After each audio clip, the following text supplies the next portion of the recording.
Today I'm going to show you how to create and animate your own avatar. It's used by many other channels to make their videos more entertaining. Whether it's a faceless channel or even channels with a real person, this avatar will give your videos new energy. I will divide the video into 3 parts. Where to get a body for an avatar, how to create your own character, how to create smooth movement on your character. Let's go to point 1, where to find a free PNG body for your character. I left you a link to the free pick website in the description. You can download 5 free PNG images there every day. Type what you need into the search engine, for example, pointing man. Choose any image that doesn't have a crown.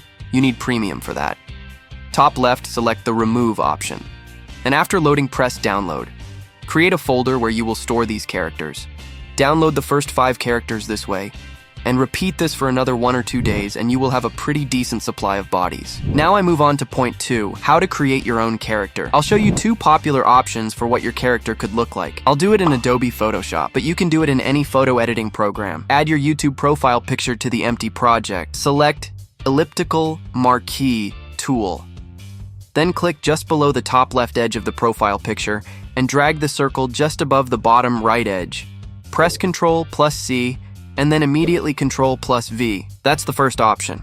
I'll show you how to remove just the head and then we'll move on. Select Quick Selection tool. Gradually mark the head as detailed as possible. If you hold Ctrl, you will switch to deleting marking area. When you have everything marked, press Ctrl+C again, and then Ctrl+V to make a copy of just the head. Then click this eye to hide the bottom layer and see only the head. Okay, now add the character exactly in the middle.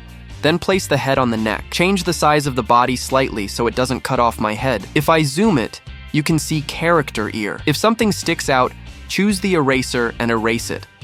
Now when you have your character, click on File, then Save Us, and save your character to a folder as a PNG. Give it a sensible name and save it in the folder where you will put all your characters. Now pay attention. Very important warning.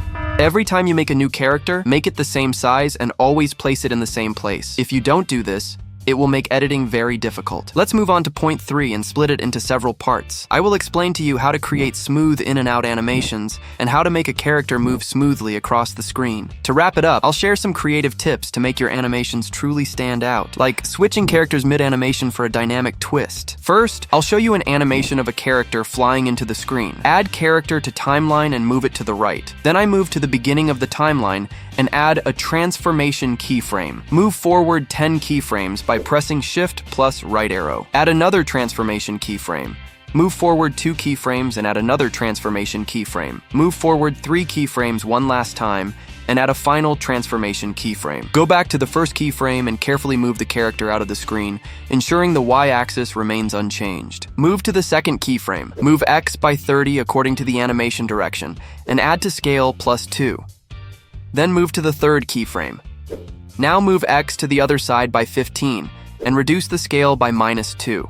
The last keyframe remains unchanged. Press Alt+K to display keyframe graphs. We only moved on the X-axis, so we click on the X component. Right-click on the line that represents our movement, and then on Present Curves. You can see keyframe graphs. I actually have a separate video dedicated to them, but let me quickly explain them to you. These graphs adjust the speed of a moving object. Those that end with in. They are good if something flies onto the screen. They are slow at the beginning and speed up towards the end. Next are those that end with out. They are good if something flies off the screen. Works exactly the opposite, fast at the beginning and slow at the end. The last important ones are those that end with ease. Used to move something on the screen from one side to the other. They are slow at the beginning and end, but fast in the middle. Okay, let's get back to editing and select Quad In. Press Alt+K again to close the options and turn off the graph menu. Right-click on the clip and select Create Compound Clip. Scroll down and find Motion Blur and set it to something between 30 and 50. I choose 35. Congratulations, you have finished your first animation. Now I'll move on to our characters out animation and show you a tool for lazy people that makes it easier, which I personally like to use. Create a copy of the clip we just created, hold Alt and drag it to the right. Then click Reverse on it. As you can see, it created a great animation of the character flying off the screen with minimal work. Edit it a bit, and you have a simple animation of a character who flies in, says something, and then flies away. Let's show you how to create it if we don't have in animation available. Move to the timeline where you want the animation to start and add a transformation keyframe. Move forward 10 keyframes by pressing Shift plus right arrow. Drag the character out of the screen, but be careful not to change your Y-axis. Press Alt plus K to display keyframe graphs. We only moved on the X-axis, so we click on the X component. Right-click on the line that represents our movement, and then on Present Curves. Select Quad Out. Press Alt plus K again to close the options and turn off the graph menu. Right-click on the clip and select Create Compound Clip. Again, scroll down and find Motion Blur, and set it to 40, for example. Now I'll show you one last basic animation before moving on to more advanced tricks. Move to the timeline where you want the animation to start and add a transformation keyframe. Move forward 10 keyframes by pressing Shift plus right arrow. Move the character to the other side, but be careful not to change the Y-axis. My Y-axis changed, so I'll adjust it additionally. Move forward 2 keyframes and add another transformation keyframe. Move forward 3 keyframes, one last time, and add a final transformation keyframe. Move to the second keyframe, add to scale +2, and move X by 30. According to the animation direction. Then move to the third keyframe.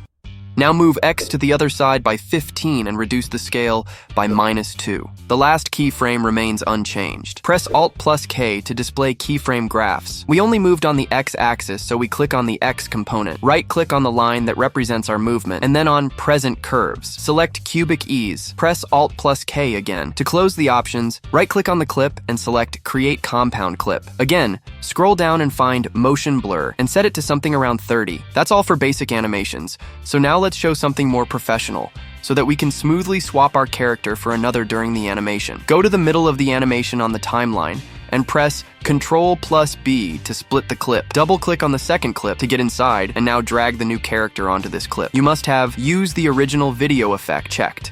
Click this arrow back and see the result. Now I go back to the warning I gave you at the beginning. If you didn't create the characters in the same place and the same size, it will completely break your animation. I'll give you one last tip that will save you hours of editing. If you have a finished animation, right-click on it and select Save Preset.